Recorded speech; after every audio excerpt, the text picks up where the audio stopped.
what I've learned is that other people's perception of my struggles, it can't matter. I can't let it affect me. And I know because I've tried so hard to think neurotypically, to just expand my working memory, to be more patient and just brute force my way through being those things.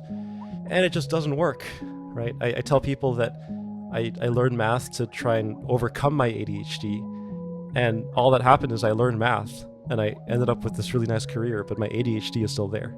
I've proven to myself personally that in a lot of ways that ADHD is real. It's just not laziness. And so this very old school thinking of I'm not trying hard enough, it's just not helpful.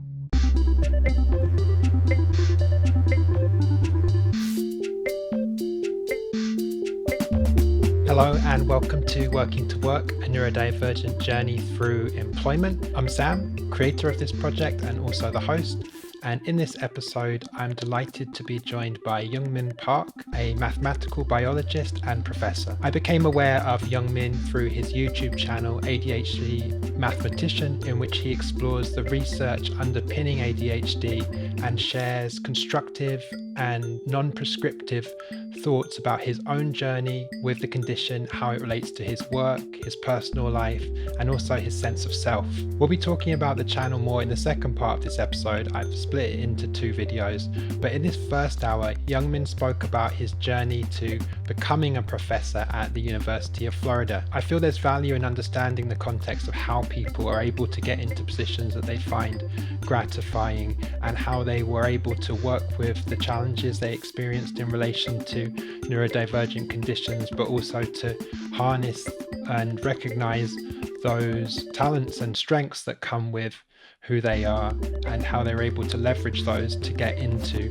the positions that they want and to enable people to recognize their skills. What else is interesting about Youngmin's journey is that despite there being actually some difficulties in some aspects of learning around ADHD, particularly in terms of patience and self-compassion, Youngmin speaks about how he was able to move through those and where he's at right now.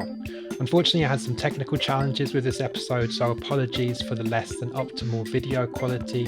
I've learned again for next time what to do better, but I very much hope that you still enjoy this episode, and please do comment if you have any thoughts. I would genuinely love to hear them. So here's part one of my interview with Youngmin Park. Youngmin, thank you so much for taking the time to speak with me on Working to Work. Your channel is one that I've been watching for a few years now and taken a lot from and really appreciated. So I'm grateful for what you've put out there and also grateful for your time and willingness to contribute to Working to Work. Yeah, thank you for having me on. I mean, the fact that you find value in what I do is really meaningful, because I've said a few times on my channel that I started with just nothing. I didn't know if I would be helpful, but the fact that people watch it and stick with it is really heartening. And then when you reached out and talked about or mentioned the kind of thing you do, I was all in. It didn't take much for me to buy in, because I think what you do is at least as valuable. So thank you. I appreciate that.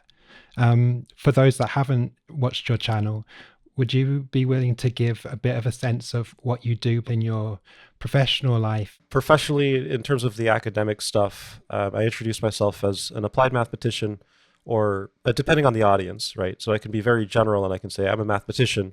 If I'm being a little bit more specific, I say I'm a mathematical biologist. And when I talk about my research, it's about understanding how neurons communicate. That's the very high level picture. And in a little bit more detail, I look at neurons that oscillate. So they send very regular signals, action potentials down their axons. And these are neurons that exist in our nervous system. So they control things like breathing. They control things like the walking rhythm. They control things like digestion. And this is a kind of rhythm that exists across all kinds of species. Lots and lots of species rely on very regular rhythms. And a core question is, well, how do these rhythms persist so robustly across various temperatures, various pH levels? um, and it's a fundamental biological question. I don't want to go too far into it. I don't want to use too many technical terms, but point is that there's this disconnect between mathematics and how people try to understand oscillators mathematically, and how biological oscillators exist in reality. And I'm trying to just bridge that gap. And from what I understand, you also teach in Florida. Is that right? That's right. So I'm in a tenure track position. So that typically means that you do research and you teach. The proportion of those two depends on the position. So in my case, I happen to be at an R1. So that's a high research output institution. So my teaching load at the moment is what we say 1-2. So one in the fall, two in the spring, or 2-1, two in the fall, one in the spring. And then the rest of the time is spent doing research. And I know I used to live in San Francisco, and I knew a professor there that worked at San Francisco State, and I kind of understood from him how difficult it is to actually get on this tenure track. So first of all, congratulations. Yeah, thank you so much. Yeah, I mean, it's, and I've mentioned before that I'm still bewildered. I have friends that are in academia that either left or haven't managed to find tenure track jobs. And so it's hard for me to talk about it. I don't want to make them feel bad, but yeah, it's very gratifying and redeeming and incredibly positive. Thank you for recognizing that. Already so early into the interview, like my mind goes into a different question, which maybe isn't as related, but kind of what enables one person to get that tenure track and another person potentially not to be kind of offered that opportunity. I wonder if you can succinctly somehow sum up what you think is the answer to that. So the tenure track job is, to use a loose analogy, is kind of like winning the lottery. And that's not an analogy that I came up with. It's just how it was described to me. And to the exact mechanism, it's not purely random. It's that each and every department has a very, very specific set of needs. And the needs are going to depend on all of the other professors, right? Because they need to decide who's going to work with them for the rest of their careers. So it needs to be a very careful process, a very thoughtful process. And the fact is that, if you're in, for example, pure math, it is unbelievably competitive. It is so competitive that unless you're someone like Terence Tao, um, people basically are discouraged from pursuing pure math. So that's, the choice of research direction is a big factor. In my case, I'm very applied math. And one of the selling points for me is that I can talk to like biologists on their terms. I can collaborate with biologists and write grants and successfully get funded, which happened recently. So, that's another consideration that the department will take into account, that, okay, can this guy bring in funding, or this girl can bring in funding? And so, yeah, there are just a lot of factors. And when you go to the interview, the technical details of the talk almost don't matter. That's like a baseline thing. You give a talk as part of the interview, but it's like, if you do well or give a good talk, that's just a check mark on a an arbitrarily long list of things that need to be satisfied. It's only when you give a bad talk, or you clearly haven't prepared, that it's a bad sign, right? But once you give a good talk, people are watching very carefully how you react and interact with people. And that was a big factor in my interview. Again, it's like one of those factors that you can still nail this, you can still nail the talk, you can still seem like such a good fit, but there's other politics at play. But in my case, I asked a lot of questions.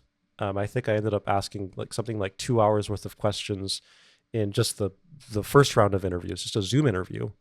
And those are meant to be like 15, 30 minutes, right? So that gave me a bit of an edge, that they could see that I was really interested in the position. And then another factor that helped me was that I spent a year in a neuroscience lab, working with a neuroscientist, to not doing experiments, but modeling for them, doing some mathematical modeling. And someone on the hiring committee saw that, and they had a very similar experience, and they recognized how difficult that was. So that gave me an edge, right? And I only worked with a neuroscientist by accident. I wasn't thinking of my career long term. it was just, and it was actually a very difficult experience. In the moment, I didn't enjoy it, but it just so happened, 4 years from that point, it gave me an edge in a faculty interview. So that's what I mean, that so many things have to line up just right. A lot of things are beyond your control. I was just thinking in response to my own questioning of my question of this being too much of a tangent. In some ways, I perceive it as really useful for people, including myself, to have context of how people get into positions, what their journey is, not necessarily so that they can replicate it verbatim, but just to understand, okay, what is one way of getting to where they want to get to. And I guess in your answer, what I perceive is that there was a genuine passion there for what you were doing. And I feel that people thrive in roles that they are passionate about. And I imagine that that's gratifying for you, but then also useful for your students as well, that you have that genuine passion. You keep putting your finger on really key things that I haven't noticed, right? Or I haven't figured out how to verbalize. But you're right that there is this incredibly powerful passion that developed when I was an undergrad, and and somehow people seem to pick up on it. I don't know how, or I don't even know why, and I don't know what it is that people see. But yeah, I certainly feel it in myself, and it's definitely taken me very far, and I'm very grateful for that. You mentioned in some of the videos that I've watched of yours that, and this might not be exactly how you experienced it, but this would be kind of my interpretation, and please feel free to tell me if I'm wrong, but that you didn't feel like naturally adept at some aspects of maths, and some aspects of learning what you wanted to learn were difficult. Generally, I perceive in the world, when people find something difficult, they don't enjoy it. How did that work for you, that you didn't find it easy, but you still had the desire to do it and get all the way to this kind of revered tenure position? I thought about this a lot in various ways, and maybe I'll kind of ramble a little bit, try to answer, with the goal of trying to give you a good answer.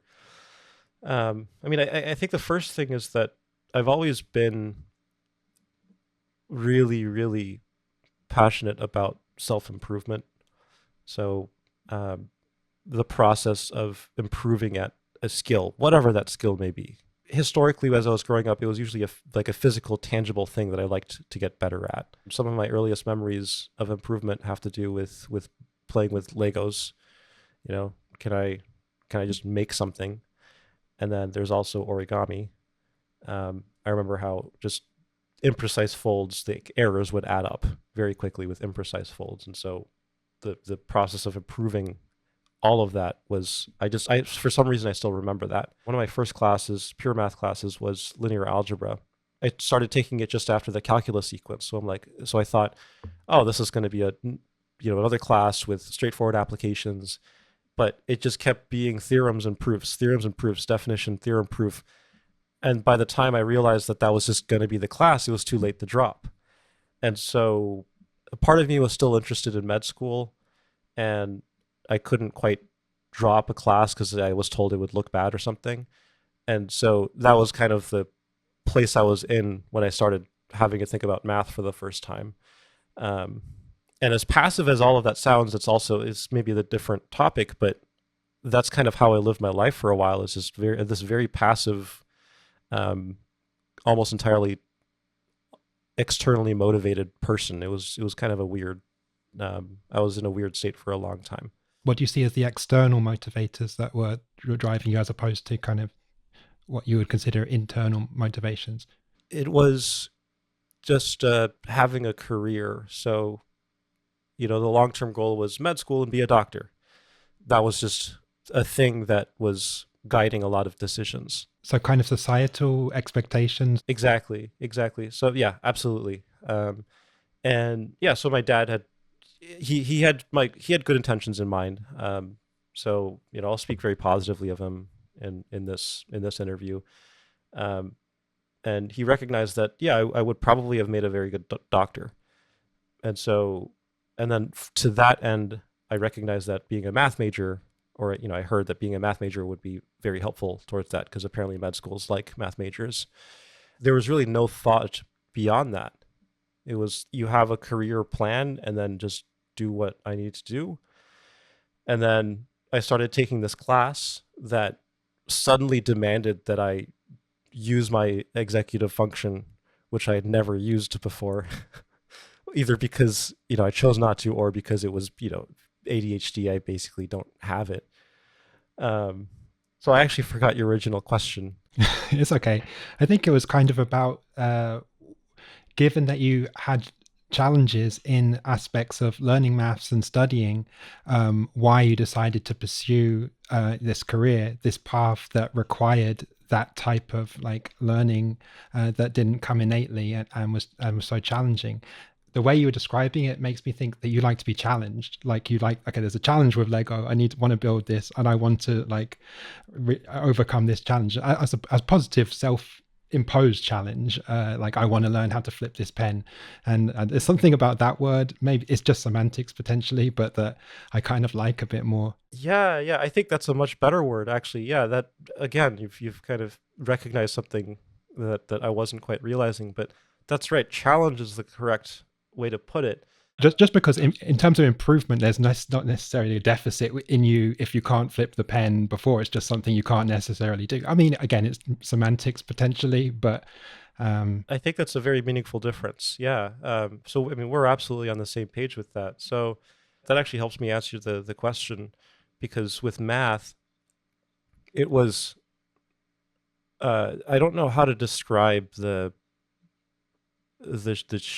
this impossible barrier that was in front of me, because I had never thought about math. I had never really thought about proofs. I'd never, I'd always struggled with, for instance, word problems. Not that pure math consists of word problems, but there are lots of words, and it requires a surprising amount of reading and writing, things that I was always very weak at.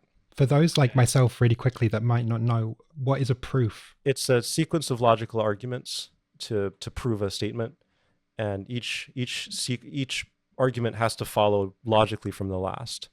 So in the States, we have geometry in high school, and that's people's first exposure to proofs. So you have some you have some starting set of axioms or theorems or properties that are true, and then you have an ending statement that you like to prove logically, and then you go through that. So a lot of people actually have experience with proofs. Yeah, if you've ever struggled to solve a problem, whether it's Sudoku or just any kind of logic puzzle game. The classic one being there's two paths and there's two guards, and one guard always tells the truth and the other guard always lies. Like, what do you ask to get them to show you the right path? Great example of a logic puzzle, and that kind of thinking is what kind of thinking is engaged when you do proofs, when you solve these mathematical problems. So it's not easy, right? It's and it can get arbitrarily complicated, and the whole point is that it's just you and the paper, and it's left for you to figure out all the details.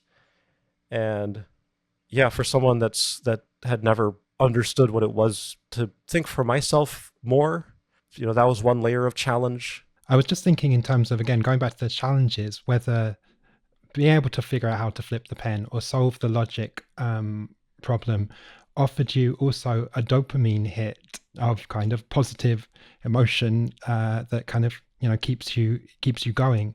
And I wonder if that is in some ways quite a healthy way that you found that activating your mind in figuring out how to solve something and overcome a challenge or improve, whichever word you want to use, offered you that spike of dopamine that is beneficial potentially if people with ADHD have less of it than we need maybe to feel comfortable. Yeah, I mean, no, that's again, these are great, a great observation. I mean, the process of solving these problems, as difficult as they are, there is a fulfilling aspect of it. And an analogy I can think of is if you're a producer and you're listening to someone maybe you've some track, and you feel like there's just something missing, and you spend a lot of time and energy trying to figure out, and you tinker, and then you finally find that, oh, maybe there's like you finally get that there has to be this, I don't know, a trumpet, set of trumpet notes, and it feels really good, and it just sounds infinitely better. It's a lot like that. So absolutely, there are parallels with the positive experiences I had and the positive experiences that people have in other fields, whether or not they have ADHD. But to try and give you a kind of a comprehensive answer about my choice to go into math, one aspect of it is that my Calc 3 professor, Peter Thomas, the way he talked about science, the way he talked about research was really, really compelling in a way that I'd never experienced before. He lit a fire, so he's really the source of this passion that just hasn't gone out. And working with him, whether it was in class or in research, I just suddenly couldn't imagine myself doing anything else. And how did he frame it that kind of excited you and enthused you to do it? I think it was a combination of honesty and courage. That's the best way I can put it. One aspect is that when he talked about his research, it was so clear that he had a very clear goal. It was directly tied to the biology, and the mathematical tools he was using to understand or address these questions, these biological questions, really were the best tools that he could find. So, in hindsight, to get to a point like that where you have the best tools for a particular question, especially a biological question, that takes an incredible amount of work.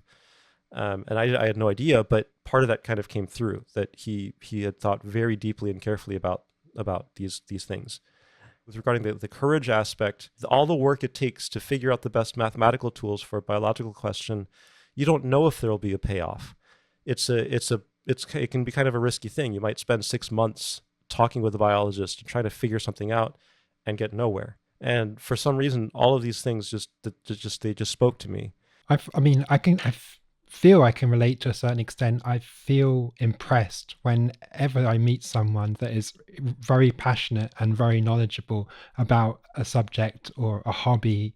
I take some energy from that. Like, it enthuses me. So I can definitely get a sense that if you're already relatively aligned with that subject matter, hearing someone that is so knowledgeable and bright and passionate about it can really motivate you. And especially if you have that innate desire to challenge yourself, like that you've spoken about having. That's right. And I always grew up. My dad did a fantastic job of he never really understood science, didn't have the time to understand it, but he was very good about supporting my interest in science. And so even though I wasn't doing math, I was really admiring all these physicists and chemists and Nobel Prize winners, and poring over scientific figures, because he would buy me these large science encyclopedias. Each and every figure was like a meal, and I would savor I would just savor the meal like nothing else. So I'd look over the figure, I would note the colors, the angle of how the artist chose to draw the thing. I would note the caption, the way that if it was a figure with, like, it was a diagram or something, I would see how it was labeled. And I would sometimes even redraw the figure and label it the way that I wanted. So I was really thinking about an important part of the scientific process for a very long time, which is making figures. All of that ended up being very useful later on with my career. But yeah, Peter Thomas, he knew how to kind of connect with me with all of the scientific things that I had thought about growing up. Yeah, and I think what you're speaking to there in terms of having the figures and notating it or reorganizing it how you want is demonstrating critical thinking at that point as well. You're not just accepting it as this is how it is. You're thinking, okay, how would I potentially change this, or what makes sense for me? So that engagement is not a passive interaction with those books. Yeah, I had never thought about that, but you're right. Yeah, it's really interesting to realize that I really was. Yeah, there were many times when I was thinking critically, and yeah. Peter Thomas and Hillel Cheel, they're fantastic writers. So they always gave me a lot of feedback, and it was always such a slog to talk about them about writing. But when I showed them figures, they had no comments, which gave me a lot of confidence that at least I can do something right. I think that having a mentor or having someone that believes in you and you respect and can learn from is incredibly valuable. It's a tricky one because there isn't necessarily a set way to find that. It's fortune sometimes. I wonder, just in terms of you connecting with those people, how did that come about, and what would you offer someone else that is thinking like, I feel I could excel if I connected with the right people that could guide me a bit? It starts very, very simple. Just reach out, right? It takes a surprisingly little amount of initiative to find opportunities like that. The way that I did it was I just literally asked my Calc 3 professor, I want to do research with you. Do you have a project? And the answer happened to be yes. And that project, the tools we used happened to be fundamentally important for when I would later do my PhD. But the point is that all it took was just that question. And I did ask several people before that. I tried emailing some other people. I tried speaking to other people, and they either didn't reply. Professors are weird. I'm one of those people that I just don't reply to emails sometimes. And it's not because I dislike the person. It's just because I forget, or I get so many similar questions that I don't, it's just so exhausting to reply to the same question. But point is, don't be discouraged. If something speaks to you really deeply, just ask questions. Just, do you have a project? And if they don't have a project, then don't be discouraged by that. It's just a lot of things have to line up there too, right? They need to have funding. They need to have the right project for an undergrad or whatever level you're at. So it's a matter of just asking. Yeah, and I tried to speak from my own experience, but I know it relates to other neurodivergent people as well, that going throughout life, you can experience a fair bit of rejection in terms of potentially like the way you naturally communicate or behave, and sometimes that can bleed into feeling more discouraged than you necessarily need to be when reaching out to people in work situations or academic. And I think what I'm taking from what you're saying there is, it's not necessarily anything about you or the quality of your work. It's important to recognize they're also living their life. They have other things going on, or it might not be the time, and it's not necessarily a personal thing. And one needs to have the resilience to be able to persevere. Yeah, absolutely. I mean, so I'll return the favor of the semantic game. It's just an observation for just personally for me about the word resilience. I always thought that meant, feeling really negative, but still being able to move forward, which I think that's a part of it. But I think a really important part of it is also recognizing what you just said, that 99% of the time, it's not about you. And absolutely, there are times when, because you are neurodivergent, because you don't behave or act a particular way, that people will treat you differently and negatively. Absolutely. And that's also important to understand. But yeah, resilience, it took me a while to realize it's really not just this one-dimensional, just push through pain kind of thing. It's actually thinking more holistically. So I just wanted to point that out. I like that. And I it may seem insignificant or just like semantics, but personally, I think the language that we speak to ourselves with and others is really important and can be the difference potentially between becoming discouraged or persevering. So yeah, thank you for that.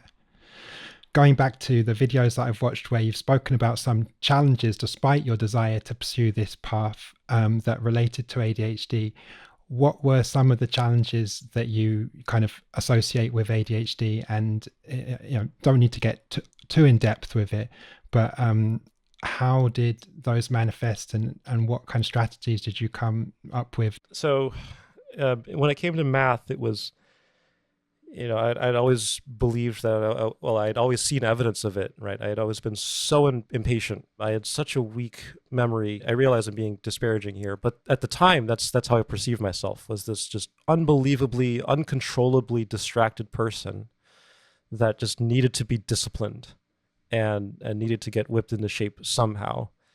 And so, for better or worse, math was this thing that made me feel so inadequate in all of those ways that I had struggled with.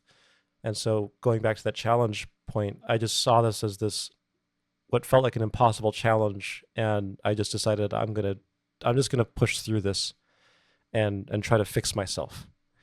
So long before I knew I had ADHD, I had all the symptoms.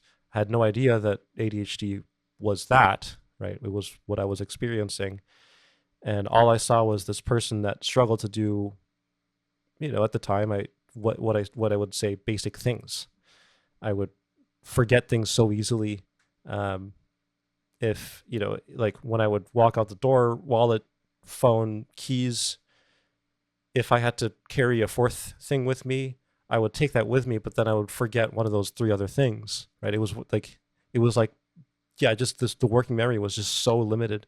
I don't want people to think that this is the only answer, that to do math and make progress is to just brute force your way into it and give yourself such a hard time about not being good enough. Frankly, I was a bit insane. Like, the way that I treated myself, it was just brutal. At the moment, that's the strategy that I used, was just brute force and be excessively harsh on myself for not being good enough, for not trying hard enough. If I wasn't working, then I was just chastising myself. And it was, one of the most stressful times in my life. And I imagine just in practice, there might be times where it's really difficult. One can't focus, and you're not taking anything in. But then to not be doing it, you feel like you should, and you're hard on yourself. So you're not even relaxing in that time and recuperating. But if you sit there at the computer or with the books, you're not actually making progress because for whatever reason you can't take it in at that time. So both states aren't particularly good for you. Did you find that in those times where you would use that brute force, you were still able to learn and to move and to make progress, or were you just kind of stuck in a bit of a cycle of actually not making a huge amount of progress because I haven't set myself up in a way that works with how I learn? So someone commented on my channel saying that they're going back to math, and it feels like they're trying to drink from like a fire hose, right? It's just overwhelming. So that was part of it, that it was an overwhelming amount of information. And so there was a lot of extra work I had to do to even just catch up. And that's just going to be difficult no matter what, right? It's like if you've never run a mile in your life and you're suddenly tasked with running an 8K, that's within a week. I mean, that is a tall order, and that's going to suck. What I didn't recognize was that I don't need to be harsh on myself, right? That's actually a completely independent thing of learning, no matter how difficult the learning is. What I didn't let myself accept at the time was that if I'm struggling with something, it's not a failure of character. It's not because I'm lazy. And we don't have to blame any external factors. We can just take it as it is, that, okay, I am struggling with this. And then the question, it's just so much more helpful to go, what can I do about this? That is an infinitely more productive question. Even if there's no answer to it, the act of asking that question, it has so many benefits in the moment and beyond than just going, I'm not good enough. I'm not good enough. I need to work harder. I need to work harder, and feeling terrible. So I guess for people that want to go in this direction or are going in this direction, the channel is a big part of that, of trying to show people ways to manage their ADHD or executive dysfunction when they're trying to learn something that they find particularly challenging. And in this case, it happens to be math. But I think the advice does apply to other fields or other careers too. And I mean, I didn't really search that much back then, but it just felt like people didn't have a lot of ways to understand ADHD, especially in these contexts where you're really operating well outside of how you biologically are comfortable with. And still, I don't know if there are many people that talk about that, right? A lot of times, and I had a really nice conversation with someone on Discord recently, and they said, as they're struggling, their friends or family are saying it's just a matter of willpower. And the moment I heard that, there's just so many just thoughts and emotions that came back. And yeah, I mean, yeah, of course, it's just a matter of willpower. I mean, you can phrase almost anything like that, the same way that, if you have some kind of muscle atrophy disorder, learning to run 5K is a matter of willpower. but the way that it's spoken is almost very dismissive. It doesn't get at the core issue of there's something else here. It's really hard to explain, and it's really easy for people to dismiss it as just someone being lazy. But what I've learned is that other people's perception of my struggles, it can't matter. I can't let it affect me. And I know because I've tried so hard to think like a neurotypically, to just expand my working memory, to be more patient and just brute force my way through being those things. And it just doesn't work, right? I tell people that I learned math to try and overcome my ADHD. And all that happened is I learned math and I ended up with this really nice career, but my ADHD is still there.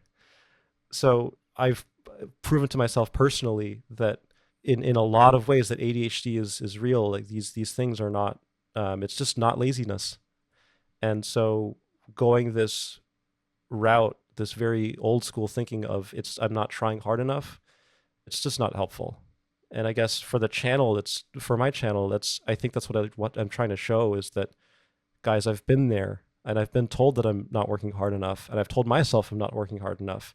And I have gone as far as I can to not be the ADHD person that I am. And it has ruined my mental health at many points. It has been incredibly painful. And what I found now is I accept what I am. I accept my limitations, and I think about how to manage them and find ways to operate as close to being neurotypical as I can, while behind the scenes doing all these things to that end. And that's just been infinitely better for my mental health. And in turn, that's been infinitely better for my job and how I can mentor people and how I can teach. I don't know whether you benefit from this as well, but sometimes some structure I find really useful in terms of some accountability, soft accountability. But then also I feel that the ability to be able to study and learn and realize a project in the way that works for me is also useful. So those two things maybe seem kind of paradoxical, but actually that is a good combination for me. And I was just thinking, if you were to go back to your undergrad, or if you're in a position where in the faculty where you set the curriculum or the ways of working, is there anything you would change or you would amend to make the way that you study and achieve that undergrad more friendly, for lack of a better word, more suited to people that learn in different ways with differently wired brains from kind of how one is conventionally expected to study? That's a fantastic question, because I mean, what you mentioned about the paradox of self-guidance in one way, but external kind of structure and structure can be helpful or hurtful depending on the context, right? And the advice that I grew up with, or at least that I gave myself through life was, for lack of a better word, it was very neurotypical. It was like this: there's only one way to do things, and if I felt like if I wasn't doing things that one particular way, then I was a failure. It was very extreme. And the important thing that I understand now, that I want to emphasize to people, whether or not they're neurotypical, is let's just forget that. Can we just drop this pretense of thinking that everything, that there's a right answer for everything, or there's one answer for everything? There really isn't. And I guess I'm just frustrated with my past self of believing that so strongly, that there's only one way to do things. Recognizing that and bringing that to the forefront, I think would be the starting point for how I would change things, whether it's for myself or if I'm, guiding students or teaching students. Do you offer, if this way of working studying isn't working for you, here's another option, and that's acceptable as well and potentially more effective? The most I can offer students, particularly in those situations if they are neurodivergent, it's just to show them how I think, and to show them that I tend to think very differently from, whatever the normal might be, whatever they perceive the normal to be. With the goal being that, again, you don't have to think one way.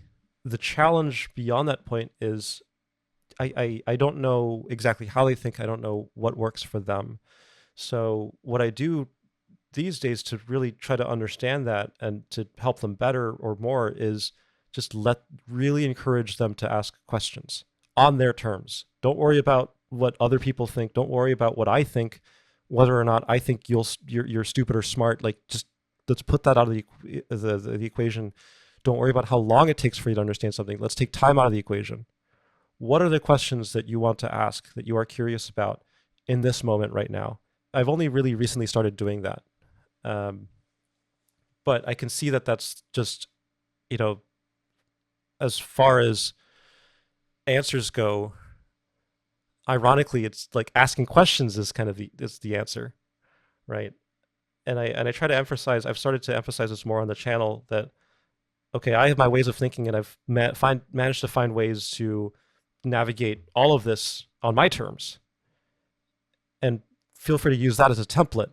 Do the things that I do if it helps you, but don't be afraid to question yourself, interrogate yourself. Is this stuff that you're doing really helping you? Are you really learning things in the way that you want? Are you learning the things that you want to learn? Are you letting yourself be curious and asking the questions that you're curious about? Because the more that questioning process is suppressed, just the worse off you will be. And I can say that from experience. In terms of this, are you asking for help, or kind of stating you don't understand something? Can you clarify this? And being kind of demonstrating that, or being open to being vulnerable to someone's perception of one's intelligence or ability.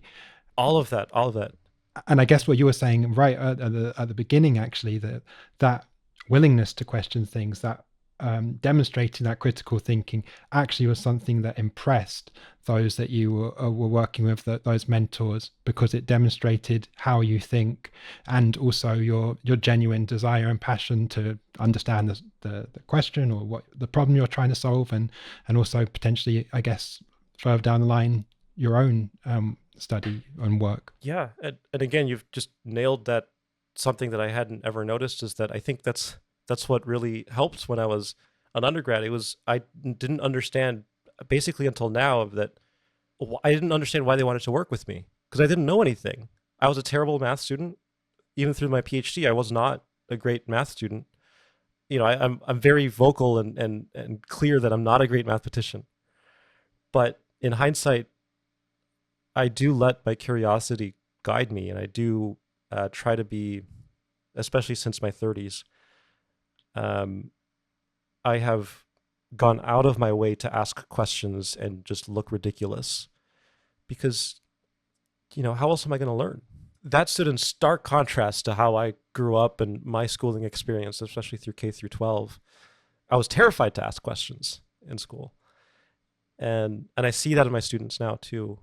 Is that because you had some early experiences of asking questions, and the reaction being, why are you asking that? Just go with it, or that's a silly question, and that kind of not scarred you, but makes you reticent to do it again, because there's one doesn't want to feel but ultimately that's a real skill, and also something that is innate about, maybe to a certain extent, neurodivergent people in general, that willingness to question something that maybe is seen as, this is the way it's done, or the kind of convention.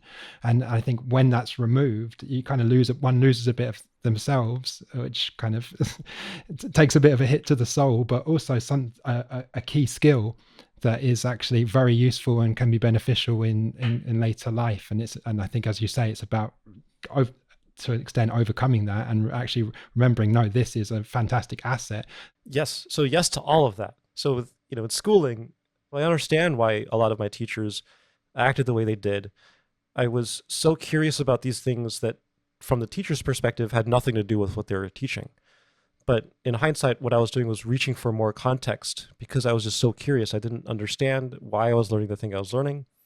The way that what the teachers were trying to show me is that just be a little bit more patient. Like the payoff might not be obvious, but it's what you're learning now is going to be very important. So there was a huge disconnect or miscommunication, right? And so, if I tried to be more adamant about my curiosity, it just came off as me being more belligerent. And so, of course, the teacher is naturally going to push back against that. So I can't remember specific instances, but it happened enough that it left an impression that I shouldn't ask questions. How did you come to realize that you had ADHD or were ADHD, whichever phrasing you prefer? How did that impact your professional work and career? For a long time, I don't know if medication or knowing that I have ADHD affected things. Now that things have changed and my symptoms are just a lot less severe, I can see myself being able to mentor students more effectively and answer their questions more effectively and figure out research problems more effectively. So in that sense, understanding that I have ADHD and just figuring out that process, that's been helpful professionally, but that's a more recent change. But as for getting diagnosed, it was just by pure chance. I was 31 and trying to just get back on antidepressants because I'd been off of them for 6 months and I was just, going back down. And the psychiatrist that I happened to meet they specialized in ADHD, and they very quickly recognized that I have ADHD. And so we started treatment within a few weeks, and eventually we settled on this tiny 5 milligram pill of immediate release Adderall. And the moment I got it from the pharmacy, I took it because I was just so desperate to see what it was like, and just the entire world became quiet. It's just it was one of the most cathartic experiences I've ever had, and also confirmation that I there really was something that whatever the name is, whether it's ADHD or whatever name you put to it, I was struggling with something, and this pill absolutely helped with it. And coming to terms with that was very difficult because when I was diagnosed, the diagnosis was kind of fast. I was only asked a few questions, and I was kind of skeptical too because I was raised for so long that any shortcomings on my end is just purely my fault. And then in popular media, ADHD is portrayed as something just that rarely exists. So when I was told I have ADHD, I resisted that, and I started looking up what ADHD is. I started watching YouTube videos, started reading papers, and that led to the channel. Because as I was watching videos, I realized people didn't look at the evidence for it. And that was something that was really important to me, given my training. Okay, a lot of very intelligent people in psychology throughout many decades have decided that ADHD is real. What is the evidence? Why, how did they come to this conclusion? And yeah, I looked at the evidence for myself, and I'm convinced. I continue to question things because nothing is above questioning, and come to the point where I've become very comfortable with the concept of ADHD and that I have ADHD, and slowly the channel has actually, I'm realizing now that it's shifted course from looking at the evidence to, okay, you have ADHD, what can you do about it? In terms of how the medication or that realization and acceptance, would you say it didn't at that point benefit or really impact your work? Or it wasn't something at that point you hadn't found a way to kind of overcome the medication then helped? Yeah, the medication, it helped immensely with my personal life. There was just a lifetime of anxiety, who knows why, but that would just quieted to nothing, which is, just thinking back to it already, I can just feel the relief all over again. And then professionally, I would say for many years, it actually made me a little bit less productive because when I was working, I had without medication, I'd managed to find a way to be very productive because not only was I very passionate about the material, I had done things like gotten multiple monitors. I got a keyboard that lit up and made a very distracting pattern because somehow my brain, wanted to be really distracted. And with other monitors, I'd have like a YouTube video playing in the background, and then I have a separate music thing playing in another window or a tab, and it was just this absolute mess of things, but it helped me.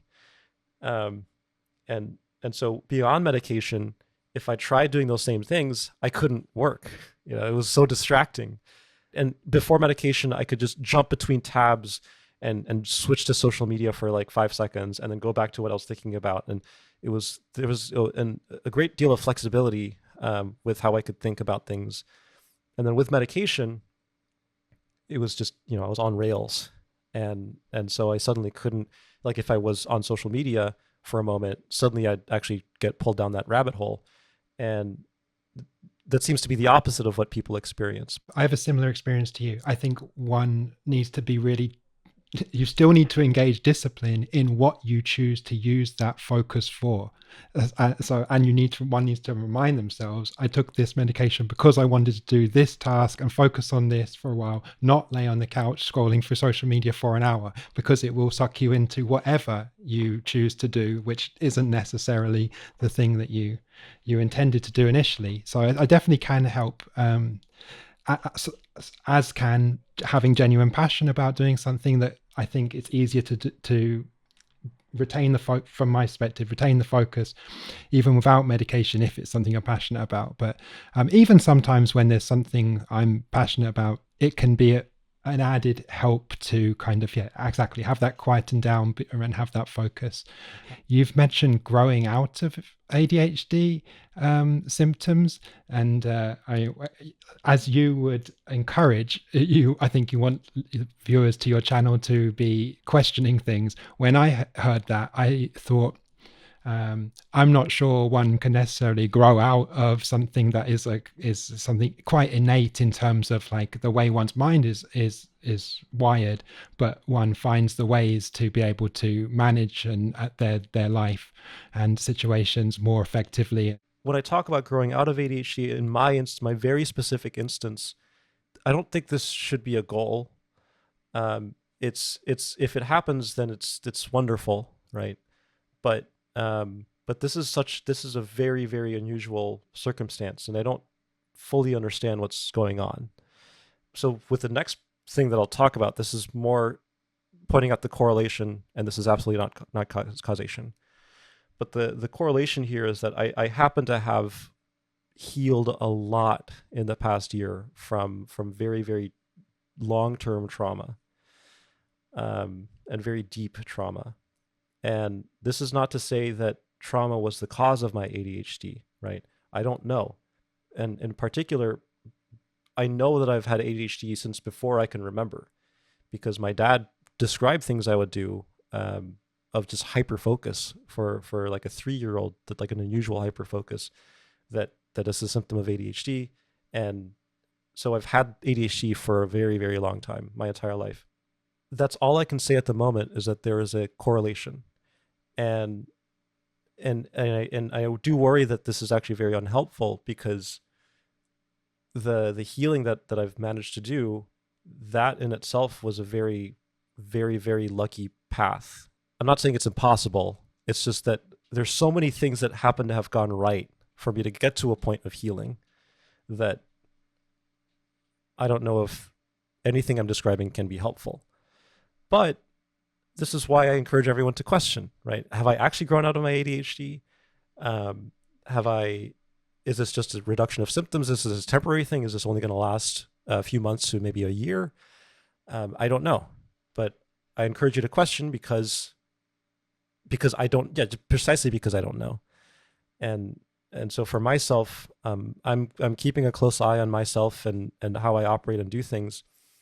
And it does seem like I'm growing out of my ADHD, because I'm experiencing this unbelievably, just this remarkable thing where in the past, I had this time blindness, right? That Russell Barkley talks about this, and I've talked about it. I've mentioned it too, but things with money, for example, like I had such a hard time understanding spending, because it's this opaque and long-term thing that just doesn't, I just couldn't get it in my head. Things like that are trivial now. It's just, it's like, oh, right, yeah, if I don't spend money now, I'm going to have more later. And okay, yeah, that's obvious. I know that's obvious. It's always been obvious. I could have told you that at any point in my life, but it's like a part of me fundamentally understands that now. If, for example, I'm trying to learn a particular function in Python, I can look at the documentation and trust that the details that are being shown are relevant later. Whereas before, I had a lot of trouble reading technical documentation like that. Now that I'm managing I'm starting to think about managing grad students. There's a reason why it's taken 3 years for me to start looking for grad students. Personally, I was terrified of mentoring someone when I myself could barely manage myself, right? But now I just have a much stronger sense of how to build a project and how to guide a project. This time component that I just hadn't had before. Could that be from experience, just purely based on experience? Sure, right? It could be independent of ADHD. That's absolutely possible. But the fact that I'm experiencing these changes across so many different things, I just can't help but suspect I'm growing out of ADHD. And the fact that there have been days, many days at this point, where I've gone without medication and it felt like I was on medication, right? It felt the same. And it's just, how do I explain that? Maybe I accidentally took medication and forgot. But so it's a very complicated thing. I think when I hear you speak about outgrowing the symptoms of ADHD, I interpret it as growth as a person, that you kind of have you understand yourself better. You've come up with ways to do things that work for you better, and there's that muscle memory, even when not taking medication, of how the type of thinking that works, and also the behaviors and knowledge that you can do it, because you can do it when you take medication and you are still you to a certain extent. The medication can help, and sometimes it can be tempting, I think, for me at least, to use medication as a crutch, when really maybe I could give today, I don't need it, and I could just utilize the knowledge that it is possible for me to focus on this. I guess the final thing on that is I'm really pleased to hear that, because it sounds like a really great place to be, however it's framed, that you feel more able in a sense to kind of live your life in a way that feels good to you. Yes. Yeah. Thank you. I think that's for me personally. Yeah. That's the key takeaway. Who knows the causes and the reasons for my ADHD, and it's absolutely possible that it's absolutely true that I have grown a lot as a person in this past year. But I do want to kind of remark as a general speculation that, yeah, ADHD, I do think that there are symptoms that end up manifesting very similarly, in the case of ADHD, for example, that could potentially have very different causes. So, it could be just that I've mentioned nutrition before, right? It could have been a combination of nutrition and trauma and very, very poor coping mechanisms that have built up into something that looks like ADHD in my case. Whereas for someone else, it could be truly a neurological thing, and who knows what that is. So, I encourage everyone to again, question and be open-minded. And, I'll certainly do that with myself and the things I say, but yeah, but thank you for your thoughts. It's actually very helpful.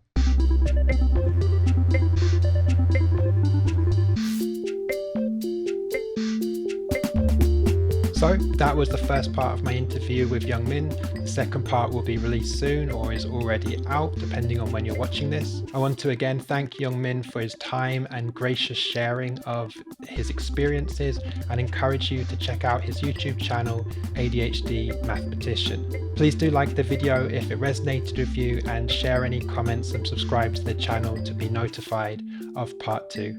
Take care, and thanks for watching.